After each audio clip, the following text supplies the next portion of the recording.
Hello and a very warm welcome to my channel. This morning, we give you a piece of breaking news. Is Kate Middleton close with Meghan Markle? This is truth. Catherine, the Duchess of Cambridge, is not close with Meghan Markle. They didn't hit it off from the start, though I believe Catherine made an effort to make Meghan feel more at home at Kensington Palace, but things were frosty from the start. First of all, Prince William was onto the less savory aspects of Meghan's character. In 2017, well before an engagement had been proposed, Harry and Meghan were broken up as a couple. I know. The media glossed over that split but sang about the breakup between William and Catherine and reported on that extensively. So in this case, Meghan was treated far more kindly than Catherine, or Waity Katie had been treated by the press and paparazzi. Back to the mysterious comings and goings on Meghan in 2017.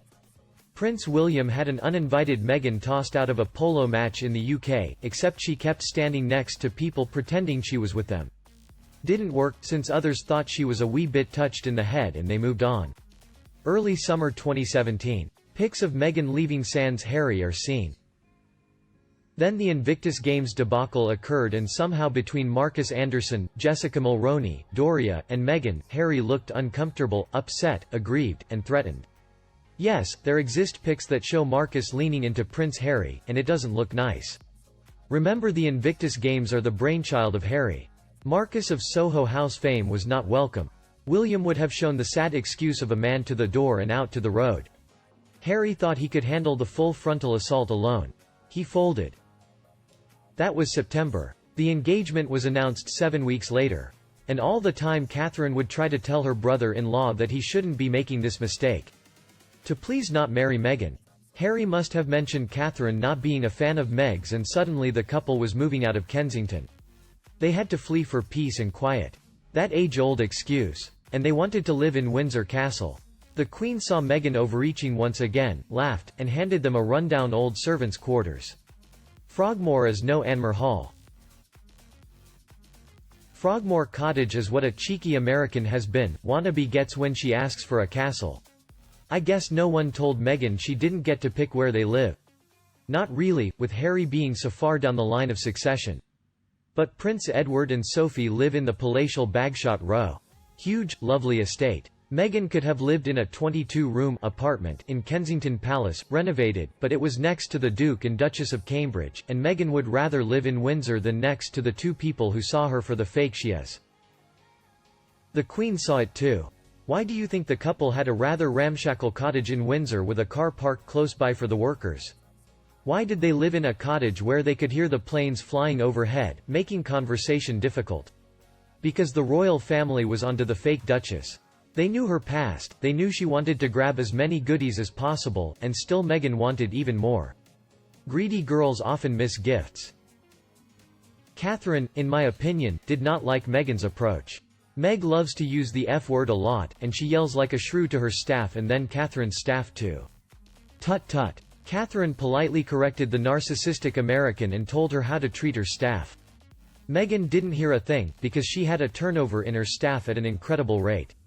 3 months into being the Duchess of Sussex and 4 staff had quit on her. Catherine, in addition to seeing Meghan as rude and mean and selfish, watched as Meghan yelled at a 2-year-old Princess Charlotte to just stay the fuck still so her measurements could be taken.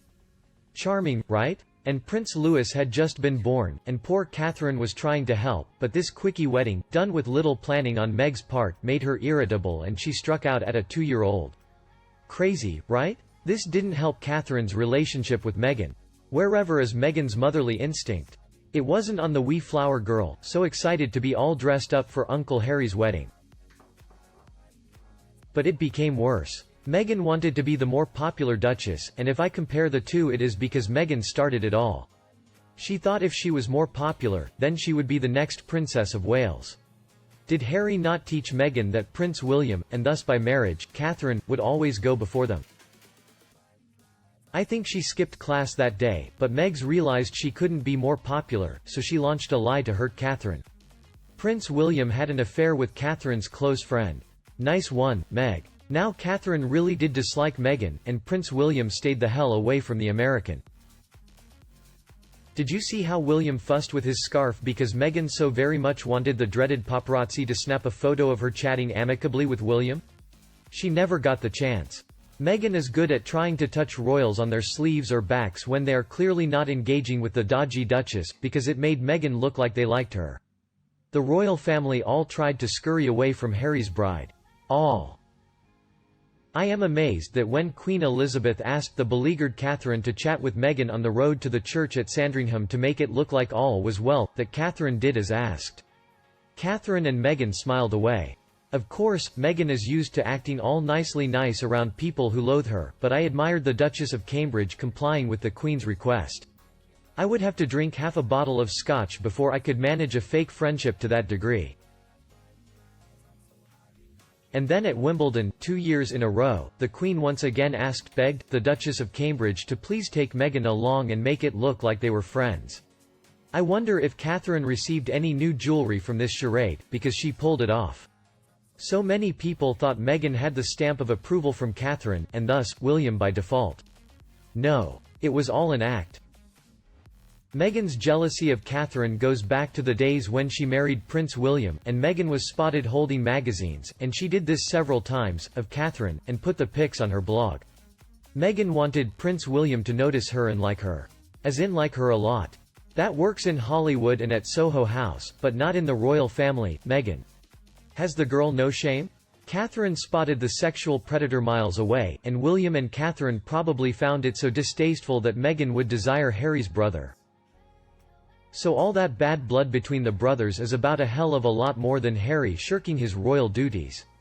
Oh yeah. This is about a greedy woman, used to using her body to influence men, who has dirt on Harry, who still is besties with that Marcus Anderson of Soho, and her charade that she could not hack it as a privileged, loved Duchess doing good and making the world a better, kinder, nicer place.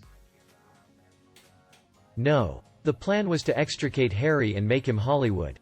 They will be stars. Meghan didn't like not being liked, so she left the royal family, no great loss, and she hated on the UK, who knew they were so toxic and unhealthy, sponged money for their massive security needs, and left with nary a thank you to Canada.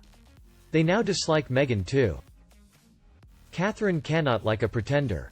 Catherine doesn't like that Meghan spirited Harry away, and for what? A lockdown in Hollywood so she could start revamping her amazing acting career. The girl no one had heard of? Catherine is light years ahead of Meghan in terms of kindness, sincerity, being dutiful, loving being a mom, and not hiding her pregnancy, dealing with the paparazzi with a smile, and she is truthful. Whatever all this drama is that's going on around Meghan will be resolved when her 5 imaginary friends are called as witnesses in her lawsuit over 2 papers. I used to like Meghan.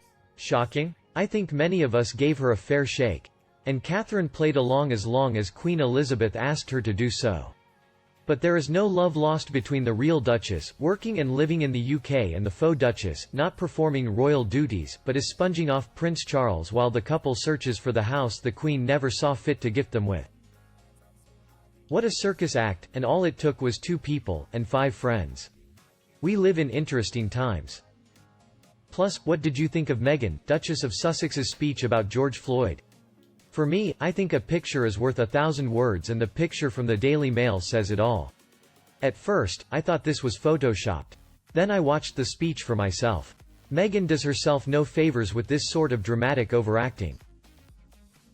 The most memorable line from the speech was borrowed from Jackson Avery, Grey's Anatomy, who said, "We're petrified of saying too much or saying it wrong. When the truth is, the only wrong thing you can say is nothing at all." And on Twitter, Babe Markle, who identifies as Sammy Markle and claims to be Meghan's sister, states that she checked with Thomas Markle Sr. and Meghan was nowhere near the Los Angeles riots. So Sammy Markle is claiming that part of Meghan's speech, giving a first-hand account of those riots, is untrue. I don't pretend to know how Meghan came to give this speech, whether she was invited or rang up the school and volunteered. I know she has a chief of staff who could have issued a statement to her preferred news outlets last week. If she had called for calm and an end to the looting and arson, people in her demographic might have noticed. But since she moved to Los Angeles, she's really just a small fish in a big pond of celebrities. She may not have been noticed. My personal opinion of the speech was that she focused on her story, and her story is old news. And you? What do you think about Kate and Meghan's relationship and her talks? Please let me know in the comment section and we discuss it. If you prefer with my channel, remember to subscribe to it and share my video for everyone. Now, thank you for watching, goodbye and see you in the next videos.